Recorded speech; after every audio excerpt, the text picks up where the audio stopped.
दोस्तों आज की टॉपिक पे हम डिस्कस करेंगे charging error, battery contact error, charger over voltage. ये सब प्रॉब्लम कहाँ से आता है और इसका सॉल्यूशन कैसे होता है। देखो, ये जो प्रॉब्लम होता है काफ़ी सारी वीडियो आपको देखने के लिए मिल जाएगा। आईडी के लाइन पे इशू है। तो पहले चार्जर हम लगाया, तो चार्जर लगाने के बैटरी रिमूव हो गया। और एक बार थोड़ा सा वेट करो।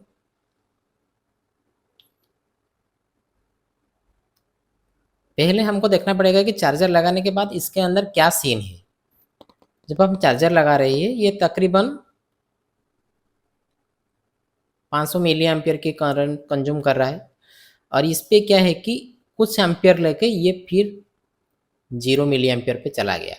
जब इस पे एम्पियर ले रहा था, उसके चार्जिंग स्टार्ट हुआ, फिर एक बार जीरो हो गया, यानी कि चार्जिंग एरर हो गया।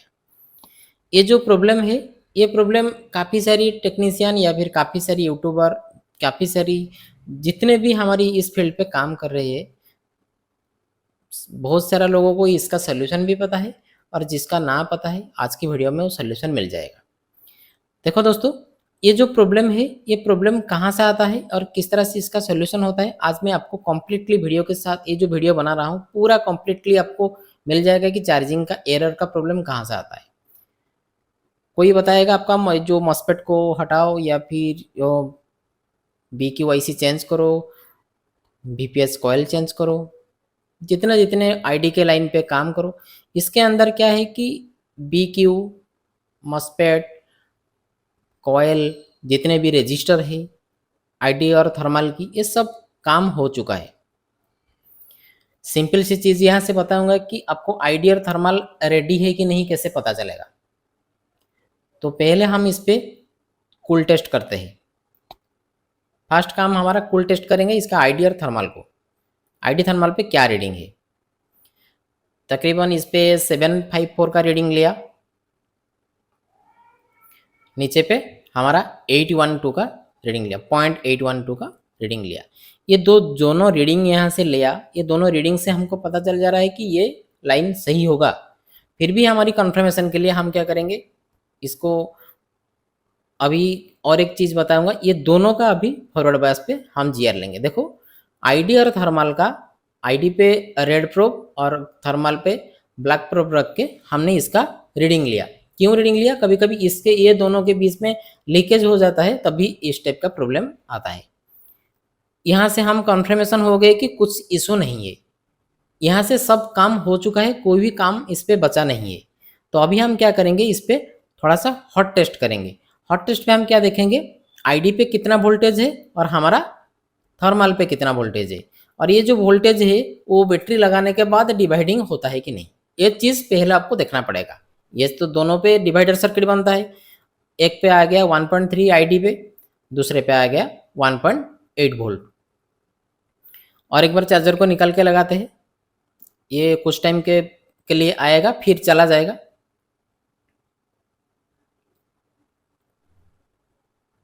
आईडी पे आता है 1.3 वोल्ट और हमारा थर्मल पे 1.8 वोल्ट। ये दोनों वोल्टेज अभी आ गया, यानी कि बाहर पे कोई सप्लाई वगैरह इसके पास आता है, लाइन सही है। बैटरी लगाने के बाद इस पर डिवाइडिंग होता है कि नहीं, वो देखना पड़ेगा। अभी बैटरी लगाएंगे, बैटरी लगाने के बाद अगर डिवाइडिंग होता है तो थर्मल और आईडी के लाइन के पास आपका कोई काम नहीं। देखो, 0.6 वोल्टेज हो गया और इस पे 0.2 वोल्टेज हो गया। ये जो 0.2 वोल्टेज और ये जो 0.6 की जो वोल्टेज है, ये दोनों वोल्टेज पे आपको लग रहा है कि 0.2 वोल्टेज आ रहा है, हाँ ये लाइन खराब हो सकता है। ऐसा नहीं, कंपनी ने इसकी डिज़ाइन से बनाया है। मैं अच्छे वाले फ़ोन पे भी देखा हूँ 0.02 वोल्टेज आता है, लेकिन 1.8 वोल्ट को यहाँ से क्या किया, डिवाइडर बना दी। 1.3 को भी डिवाइडर बना दी। तो ये लाइन पूरा सही है।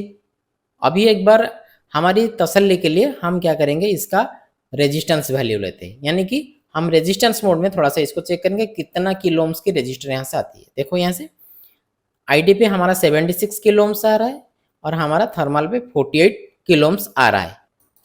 तो यहाँ से अभी और एक बार हॉट टेस्ट करेंगे और चेक करेंगे एक लाइन, जो कि उसका नाम है थर्मल सेंस। BQIC के 11 नंबर पिन पे हमको एक TS की लाइन मिलता है, जो कि थर्मल सेंस। जो कि वो ऑरिजिन सप्लाई को डिवाइडर बना के वो एक सप्लाई क्रिएट करती है थर्मल सेंस, जो कि हमारा 11 नंबर पिन को दिया जाता है 2.4 वोल्टेज की लाइन। ये देखिए 11 नंबर पिन पे भी हमारा बी क्यू का 2.4 वोल्टेज मिल रहा है।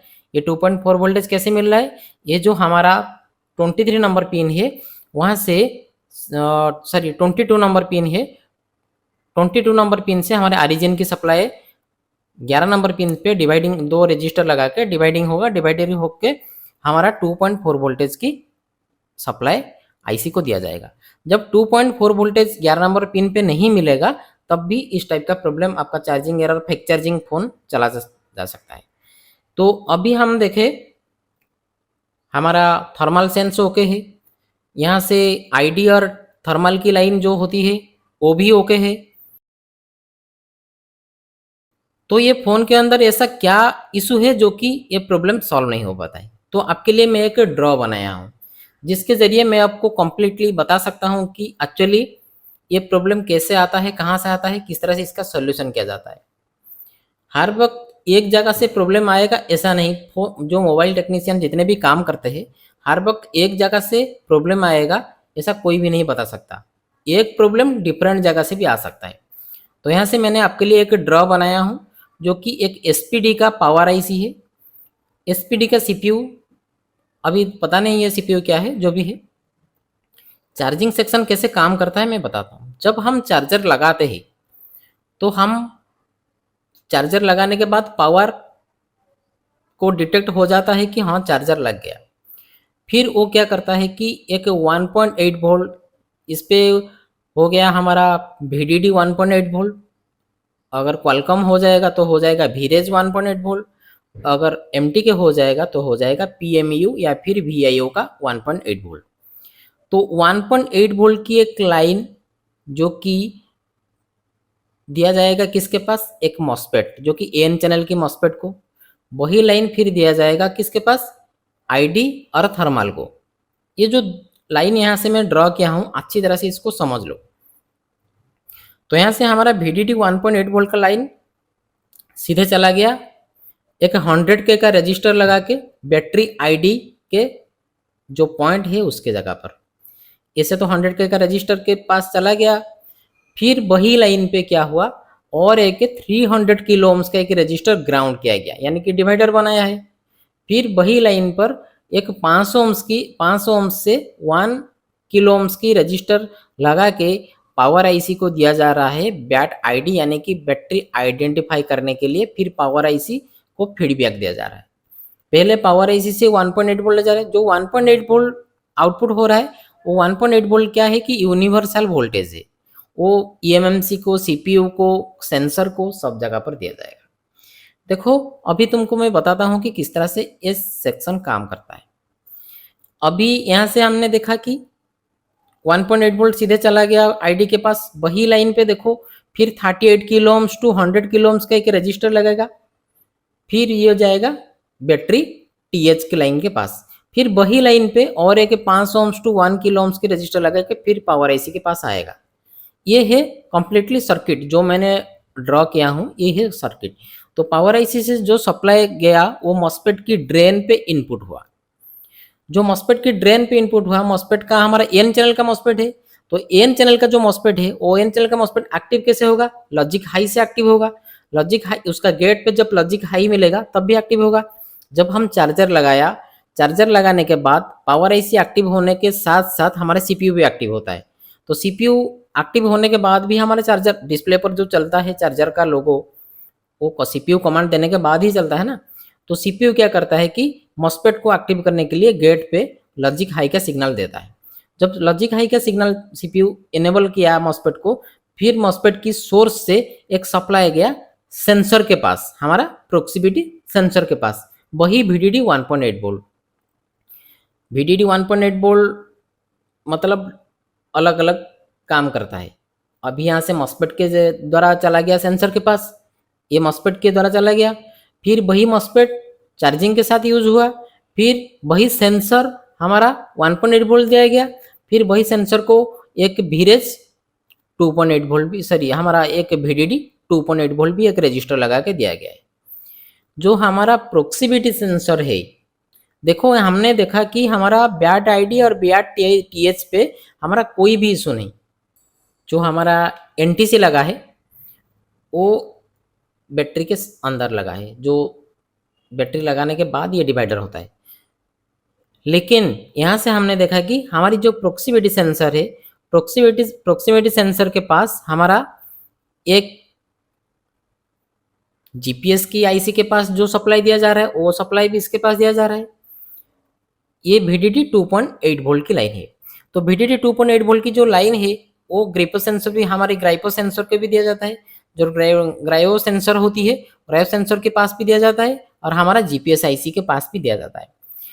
ये जो 2.8 वोल्ट की लाइन है वो सेंसर के पास भी दिया जाता है। सेंसर को VDD 1.8 वोल्ट भी दिया जाता है, जो 1.8 वोल्ट चार्जर के साथ भी कनेक्ट, मतलब बैटरी ID और टेम्परेचर के साथ भी कनेक्ट भी है। तो कोई ना कोई ऐसा सप्लाई है ये 1.8 और 2.8 के बीच में, जो कि कहीं से ना कहीं से लीकेज या शॉर्ट हो सकता है। मैं ऐसा नहीं बोल रहा हूँ, अभी ट्रेसिंग करेंगे। जो सेंसर की लाइन जो शॉर्ट हो जाता है, जो हमारा battery contact error, charger error आता है, वो कैसे आता है और कहाँ से इसका सोल्यूशन है, आज मैं कंप्लीटली आपको बताने के लिए ये वीडियो बनाया हूँ। तो हमने चार्जर IC से क्या हुआ, 2.8 वोल्ट चला गया। चार्जर IC से 2.8 वोल्ट ऐसे आउटपुट नहीं होगा। जब आपकी फ़ोन के अंदर सेकंड लोगो आएगा, यानी कि मान के चलो ये रियलमी का फ़ोन है, रियलमी का फास्ट लोगो आ गया, जब सेकंड लोगो आएगा उस टाइम से ये क्या करेगा कि 2.8 वोल्ट इस पर एक्टिव होगा। देखो जब भी चार्जिंग का एरर आता है, पहले लोगो आता है व्हाइट लोगो, उसके बाद थोड़ी देर के बाद चलता है, फिर जब सेकंड लोगो स्टार्ट होता है उसका जो मतलब मेन जो 2.8 वोल्ट जब एक्टिव होता है या फिर 1.8 वोल्ट जो मॉस्फेट एक्टिव करता है, उसके बाद वो एरर आता है। यानी कि मॉस्फेट एक्टिव होने के बाद या फिर वही 2.8 वोल्ट एक्टिव होने के बाद ये जो प्रॉब्लम है शो करता है। पहले आपको जानना पड़ेगा कि प्रॉब्लम किस तरह से शो करता है, कुछ टाइम के बाद या फिर तुरंत।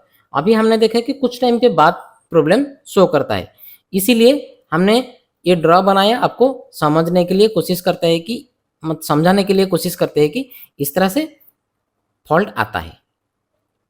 जो ग्रायो सेंसर होती है, जो ग्राइपो सेंसर होती है और जो हमारा GPS की IC होती है, उस पर भी हमारी जो 2.8 वोल्ट दिया जाता है, वही 2.8 वोल्ट हमारा प्रोक्सिमिटी सेंसर के पास भी दिया जाता है। तो अभी हम इस पे चेक करेंगे वही 1.8 वोल्ट मॉस्फेट के साथ सही तरह से सेंसर को मिल रहा है कि नहीं। क्यों? क्योंकि वही 1.8 वोल्ट जब तक सही नहीं होगा, अगर वो शॉर्ट होगा मॉस्फेट तो उसके ऊपर असर पड़ेगा। इसके लिए हमारा BAT ID पे प्रॉब्लम हो जाएगा। हम BAT ID की तरफ भागते जाएंगे, लेकिन BAT ID के पास हमारी प्रॉब्लम नहीं होगा। अभी हमारी जो 2.8 वोल्ट की लाइन है, वो 2.8 वोल्ट की लाइन क्या है, फोन सेकंड लोगो जाने के बाद बनता है। तो सेकंड लोगो जाने से पहले आप अगर इसको चेक करेंगे तो ये वोल्टेज आपको नहीं मिलेगा। अभी हम चेक करेंगे ये दोनों लाइन 1.8 वोल्ट और 2.8 वोल्ट की जो दोनों लाइन है, ये दो लाइन के अंदर कोई ना कोई लाइन शॉर्टिंग है या नहीं। अगर शॉर्टिंग होगा तो चार्जर जो एरर, कॉन्टैक्ट एरर, ये सब प्रॉब्लम आ जाएगा। तो चलिए यहाँ से हम ये दोनों लाइन को अभी ट्रेसिंग करते हैं और चेक करते हैं कि ये दोनों लाइन हमारा सेंसर के पास जाता है कि नहीं। पहले हम बोर्नियो की सहायता लेंगे, बोर्नियो पे देखेंगे कि एक्चुअली ये दो लाइन हमारा जिस तरह से मैंने बताया उस तरह से जा रहा है कि नहीं। और कभी कभी मॉस्फेट लगता है, कभी कभी मॉस्फेट भी नहीं लगता है। तो कभी कभी डायरेक्टली पावर IC से भी सेंसर को दिया जाता है। तो ये मॉस्फेट इसीलिए दिया जाता है क्योंकि लॉजिक हाई और लॉजिक लो का काम CPU करता है, इसीलिए कब सेंसर की जरूरत पड़ती है, कब सेंसर की जरूरत नहीं पड़ती है, इसीलिए ये मॉस्फेट यूज किया जाता है। तो अभी हम यहाँ से चेक करेंगे बोर्नियो की सहायता से ये जो लाइन है किस तरह से काम करता है। तो ये हो गया बैटरी ID और TH की लाइन। हार्डवेयर सोल्यूशन पर हमको इतना कुछ नहीं मिलेगा, तो हमको और एक मॉडल ढूंढना पड़ेगा जो कि SPD का मॉडल। तो ये हमारा Realme C20 का मॉडल है। अभी हम और एक मॉडल इस पर फाइंड करेंगे, Realme C11 2021, यानी कि 2021 का जो हमारा एक मॉडल था वो सेम टू सेम मॉडल था। C20 और ये दोनों मॉडल पूरा सेम टू सेम है। तो एक बिट मैप मिल रहा है, इतना ही काफ़ी है। अभी हम देखेंगे कि वो लाइन किस तरह से काम करता है। अगर 2.8 वोल्ट की लाइन शॉर्ट होगा तो 1.8 वोल्ट भी उसके असर पड़ेगा। तो अभी प्रोक्सीमिटी सेंसर के पास हम चले गए हैं, और प्रोक्सीमिटी सेंसर के पास जाने के बाद हम देखेंगे कि इसके अंदर 1.8 वोल्ट और 2.8 वोल्ट का रोल है या नहीं। अभी 1.8 वोल्ट और 2.8 वोल्ट को अभी देखेंगे। ये देखो VDD 1.1 नंबर पिन पे हमारा VDD 1.8 वोल्ट का लाइन, जो कि देखो वही लाइन हमारा वही थर्मल और हमारा टेम्परेचर को भी आता है, सेंसर को भी दिया जाता है। तो मैं जिस तरह से बताया वही सेम टू सेम लाइन, कभी कभी मॉस्फेट यूज होता है, कभी कभी मॉस्फेट यूज नहीं होता है। वही सेम लाइन अभी चेक करेंगे, जो 1.8 वोल्ट की लाइन कितना ओम्स आ रहा है।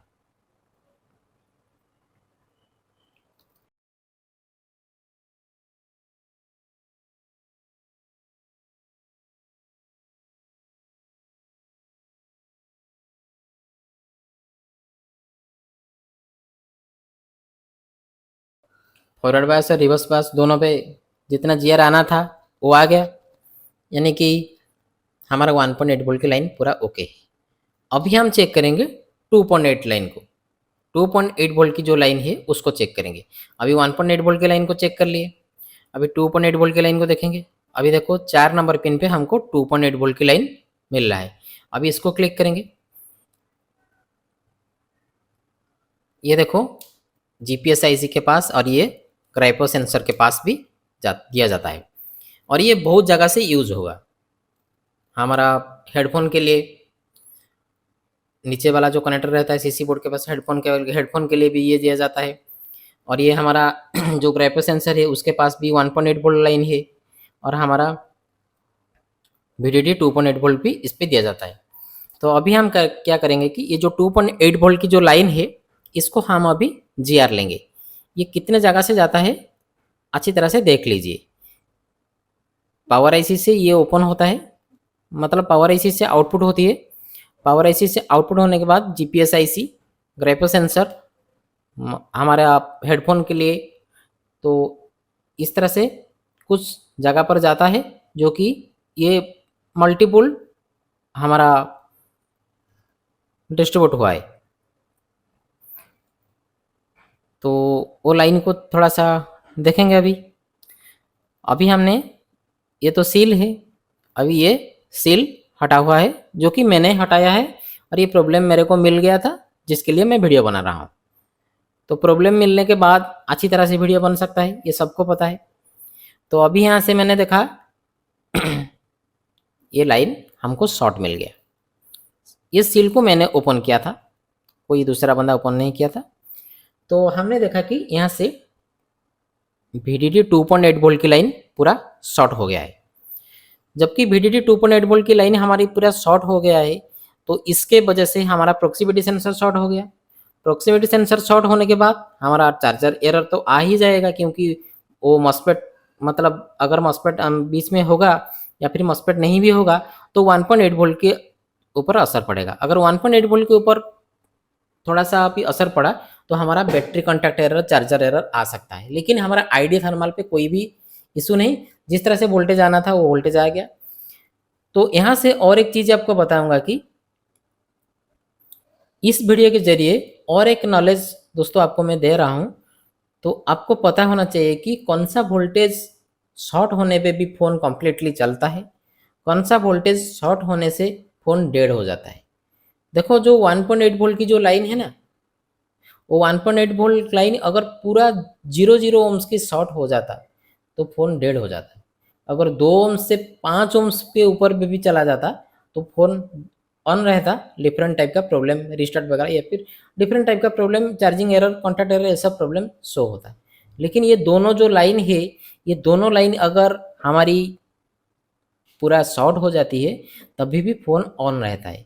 इसीलिए कुछ कुछ नॉलेज ऐसा होता है जो कि आपको जानना भी पड़ेगा। कौन सा वोल्टेज पूरा शॉर्ट होने पे भी फ़ोन ऑन रहता है, कौन सा वोल्टेज मतलब पूरा शॉर्ट होने से फ़ोन डेड हो जाता है, ये सब आपको जानना पड़ेगा। तो हमको यहाँ से देखना पड़ेगा कि पावर आईसी के पास शॉर्ट है या नहीं है, वो जो आईसी ग्रेवियो सेंसर की जो सेक्शन है उस पर शॉर्ट है या नहीं है, या फिर जो हमारा जीपीएस सेक्शन लगा है उसके पास शॉर्ट है या नहीं है। इस सेक्शन को हमको चेक करना पड़ेगा। हमने देख लिया शॉर्ट तो मिल गया, अब शॉर्ट को हटने के बाद भी हम चेक करेंगे चार्जर का सेक्शन। तो चार्जर पे हमारा डिवाइडर बन रहा था, तो उस पर तो मेरे हिसाब से प्रॉब्लम नहीं है। जब एक डिवाइडर बनता है तो आगे वाला सीन कुछ इशू होगा। और एक चीज़ यहाँ से भी आपको देखना पड़ेगा, जहाँ से 5 ओम्स की रजिस्टर लगता है वहाँ से पावर आईसी के पास सप्लाई ठीक से जा रहा है कि नहीं, क्योंकि वो पावर आईसी डिटेक्शन का लाइन है, बैटरी को वो डिटेक्शन करता है। जो बैटरी डीईटी का जो बर्नियों पे दिया गया है बैटरी डिटेक्शन का लाइन है। तो यहाँ से सील को ओपन करते हैं अच्छी तरह से, थोड़ा सा दो मतलब 2 हाथ पे ओपन करना पड़ेगा, एक हाथ पे ओपन करेंगे तो ज़्यादा ख़राब हो जाएगा। तो इसको ओपन कर दिया हमने। ओपन करने के बाद जो रजिस्टर के पास और जो हमारे ब्लैंक एरिया है कैपेसिटर यहाँ से शो कर रहा था बिट मैप पे, वो दोनों जगह पर हम चेक करेंगे शॉर्ट है या नहीं है। अगर शॉर्ट यहाँ से मिल गया तो हम रोजिन वगैरह भर के इसको तैयार करेंगे। अगर शॉर्ट यहाँ से तो शॉर्ट मिल ही जाएगा क्योंकि एक ही लाइन है। चलो फिर भी चेक कर लेते हैं।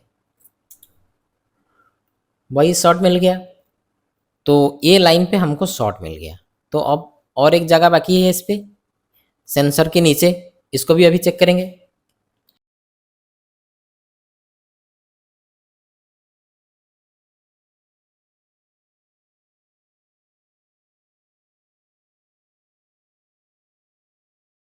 ये देखिए दोस्तों, यहाँ से थोड़ा सा पानी गया हुआ है, जिसके बदले हमारा ये लाइन हमारे शॉर्ट हो गया है।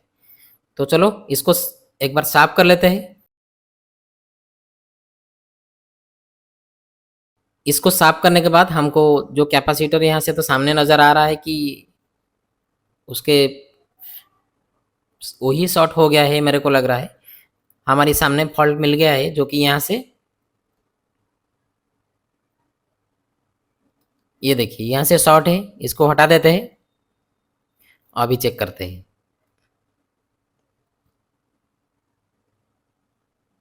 अभी इसका रीडिंग पे कुछ गड़बड़ नहीं दोस्तों, शॉर्ट तो हट गया, लेकिन क्या है कि इस पे लो बूटिंग पे है अभी ये। अभी ये मसला ज़्यादा दिक्कत करेगा, क्योंकि शॉर्ट तो था अलग बात है।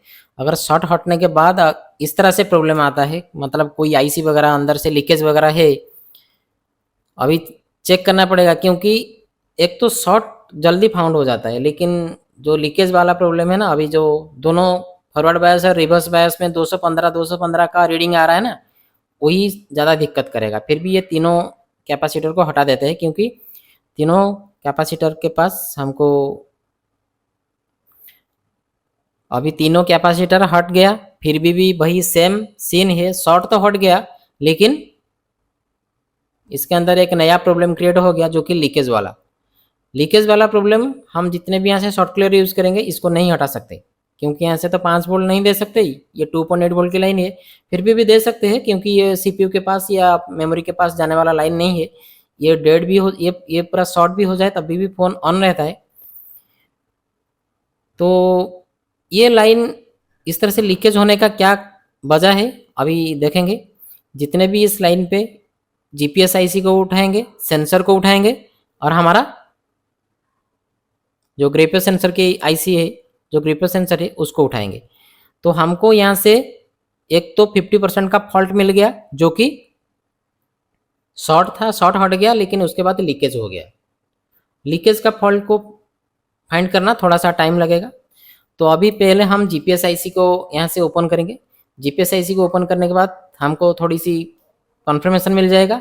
अगर जीपीएस आईसी यहाँ से शॉर्ट नहीं होगा तो हम सेंसर को उठाएंगे, क्योंकि वही लाइन सेंसर के पास पे भी जाता है। तो चलो ये दोनों लाइन को पहले चेक कर लेते हैं। आईसी यहाँ से हमारा ओपन हो गया। ओपन होने के बाद अभी हम जो लाइन पे हमारा लीकेज था वो लाइन को फिर एक बार चेक करेंगे, वो लाइन पे हमारा शॉर्ट हट गया या नहीं। हमारा जीपीएस आईसी सही है, अभी भी हमारी यहाँ से लीकेज है। 2.8 वोल्ट की लाइन इस तरह से नहीं आएगा, रीडिंग आएगा, लेकिन फॉरवर्ड बायस पे वही सेम टू सेम रीडिंग नहीं आएगा। चलो यहाँ से कुछ ये जो एरिया है हमारा मॉइस्चरिंग तो हो गया था, मतलब पानी चला गया था, लेकिन इस टाइप का प्रॉब्लम क्रिएट हो गया। फिर एक बार आईसी को बैठा देंगे और यहाँ से थोड़ा सा हम प्रॉक्सिमिटी सेंसर को रिमूव करेंगे, क्योंकि जो ग्रेपो सेंसर की जो सेक्शन है वहाँ से पानी नहीं गया है और पूरा नीट एंड क्लीन है। और सेंसर एक ऐसा चीज़ है जो कि वो तो ब्लैक पेस्टेड है, फिर भी डाउट जाता है सेंसर को एक बार ओपन कर लेते हैं, क्योंकि ये इस टाइम से तो तुक्काबाजी करना पड़ेगा। 2-3 आईसी लगा है, 2-3 आईसी को उठाना ही पड़ेगा, या फिर पावर आईसी खुद ख़राब है। अभी इसको लगा देंगे जीपीएस आईसी को, फिर एक बार सेंसर को उठाते हैं। सेंसर को उठाने के बाद हम फिर चेक करेंगे वही लाइन पे हमारा वही सेम टू सेम लीकेज है या फिर ये लीकेज हट जाता है।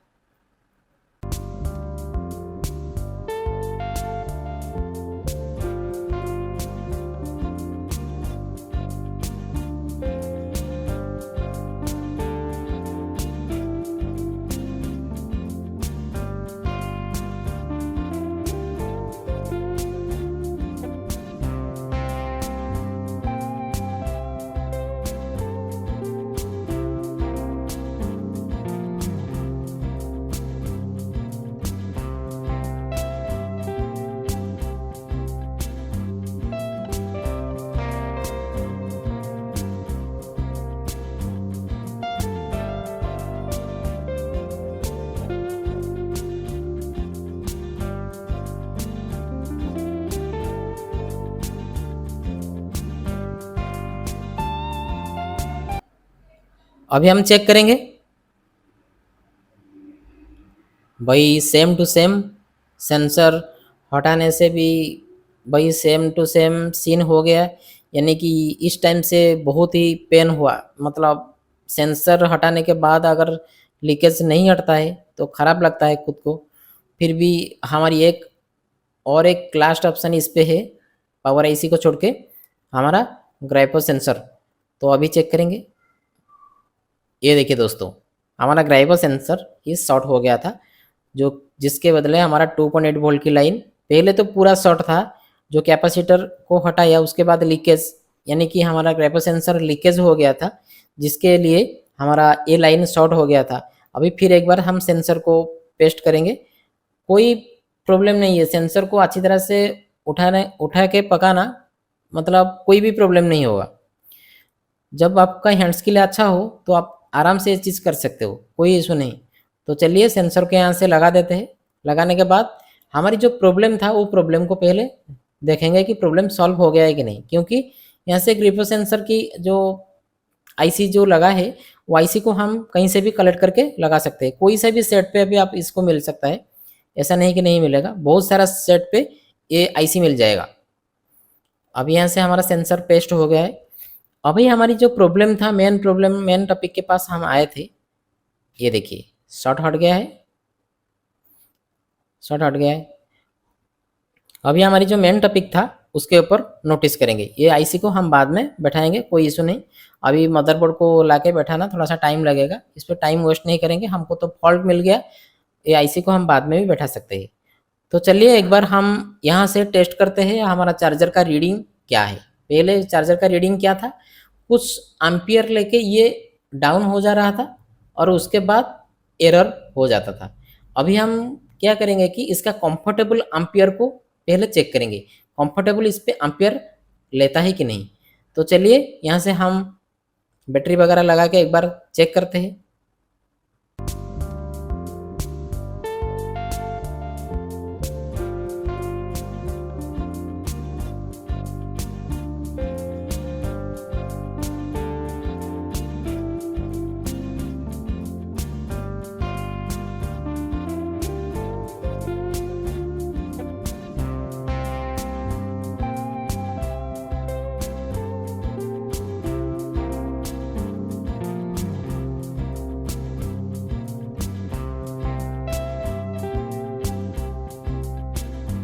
अभी चार्जर मीटर को थोड़ा सा शो करेंगे। देखिए चार्जर लग गया। ये देखिए दोस्तों, जो प्रॉब्लम हमारी था वो प्रॉब्लम सॉल्व हो गया है। 1.8 एम्पियर पे ये चार्ज होने लगा है। हमारी कंफर्मेशन के लिए हम फिर एक बार हमारा सेकंड कैमरा में जाएंगे और इसको चेक करेंगे। ये देखिए ये 22% अभी है, वेट करेंगे और 1% होता है कि नहीं। आज का वीडियो कैसा लगा दोस्तों, कमेंट सेक्शन पे आप ज़रूर बताएंगे। वीडियो मैं लॉन्ग बनाता हूँ इसीलिए, क्योंकि आपको थोड़ा सा नॉलेज मिले। ये देखिए 23% हो गया। तो आज के लिए इतना ही दोस्तों, फिर मिलेंगे एक नेक्स्ट वीडियो पे।